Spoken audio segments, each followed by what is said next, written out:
Sherlock, which was called The Final Problem.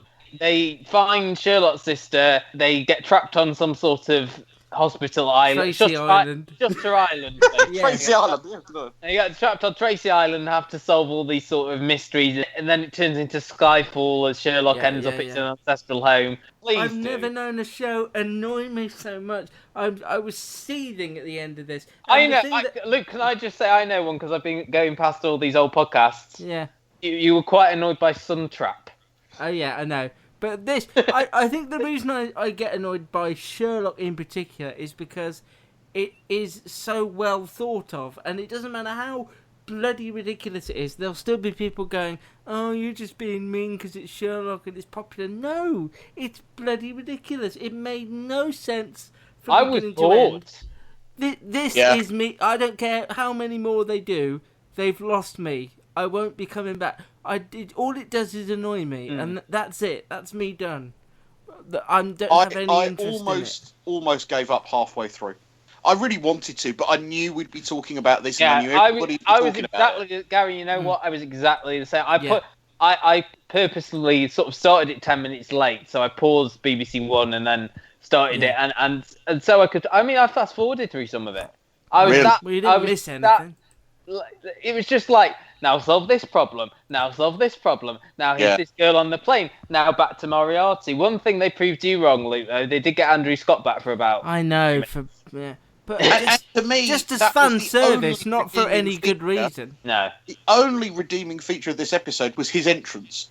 No, but it was just for fan service, and all the I want to break free is ridiculous. At least they did something, at least that was well worked out, and they did something different with it. Was the bit about the fact that he was her Christmas surprise. I think it was the only element of the show that I had any interest in.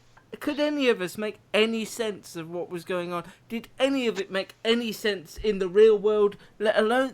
In fact, ignore the real world. Did any of it make sense in the Sherlock world? Because I don't think it did.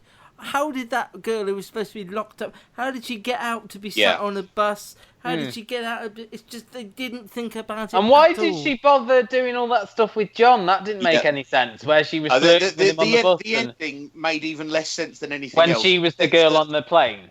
Yeah, well, not only that, there were no consequences. Basically, she's back in the prison, and now she gets a weekly visitation from her parents, who she's reunited with. Plays the frigging violin for no frigging reason. And I think that was the stupid thing. If she can still reprogram everyone, isn't she just going to go evil again? Nothing was resolved. I've never seen Doctor Who, but this is the closest I imagine. When I saw the trailer, and they did the big escaping from the explosion bit, that's taken exactly from a Doctor Who. They've done that loads of times. I'm going to tell you now, okay, I have two things to say about this. Number one, the whole thing about Sherlock Holmes, if you go back to the books and other interpretations, is the biggest mistake this writer have done is killing off Moriarty. It's the biggest problem they've got. The biggest thing about Sherlock Holmes is that he is this savant. He is this person that sees things that other people can't or notices things. He's supported by Watson, who is the yin to his yang. He's the person that keeps him balanced. And his opposite is Moriarty. The only person that can outsmart Holmes is Moriarty. The worst thing they did was kill him off. In Doctor Who is Doctor Who's biggest rival? It's the Daleks. It's the Master. Do they ever kill them off? No. The thing with Doctor Who is that they can go through space and time, so they can always sort of bring characters back. So it's much more logical. They've tried so hard to bring Moriarty back because they've realised they've killed off the best villain that Sherlock has. There's no story in any of this. The problem with it was I found it completely implausible, and I thought they were just... It seemed to me like Stephen Moffat and Mark Gatiss were clutching at straws the whole way through. They had this idea about the girl on the plane, and it annoyed me that Sherlock never questioned whether this girl on the plane was even real. He was like, put me back through to the girl on the plane, blah, blah, blah. Why did he just go, oh yeah, that's actually happening as well? I mean, it was just and I think the idea that they're now saying that this is the end of chapter 1, that now you're back to the beginning where basically... Can it please be a one-chapter book? And bloody Amanda Abington turning up at the end just to piss me off even more. If Moriarty only had 5 minutes to do those tapes, I wonder how many DVDs we'll get with Amanda Abington going. Yeah. Now remember, boys. Maybe there's a whole box set that she's. It's the closest I've come to swearing, and I don't swear in everyday life either. But it was the most annoying piece of television. And if any other show on TV had done that plot, they'd have been laughed at. It's just such a bad structure. They're just poorly structured, I thought. I felt it was totally insipid, totally trying to be self-referential.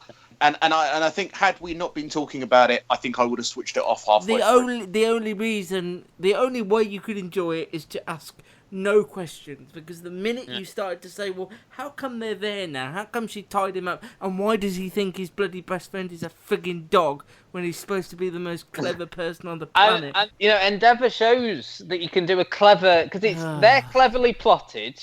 Yeah. Detective shows with a detective who's slightly detached emotionally from the rest of the world, isn't he? He's not, he doesn't socialise as much. No, you don't see him with and it was perfectly shown in the fact that he was having to listen to some pop music when he's a fan of classical music. Yeah, it just shows when you contrast these two, because I watched them both on Sunday, and you watch them both, and Endeavour's this clever. Plotted with a good reveal, and is the same length, if not a little bit longer. Mm-hmm. And Sherlock just goes, "Oh, aren't we clever? Aren't we clever? Aren't we clever?" Endeavour is clever, but doesn't ever sort of ring its bell. Sherlock is all hype now. It's all about the hype of it. And can you imagine if you went to the cinema to see it? Because I didn't realise till afterwards they were screening it at my local cinema. Of course. Yeah, they did say that. We said that when we originally knew it was coming out.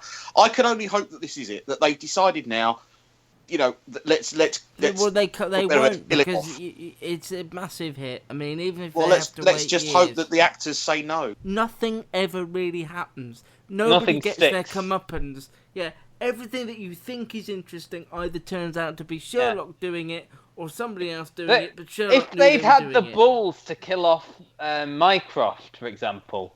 Yeah, someone said that on Twitter. Yeah. No, they don't have any guts at all anymore. They just want to keep turning things on their head till they turn so much they don't even know where they are by the end.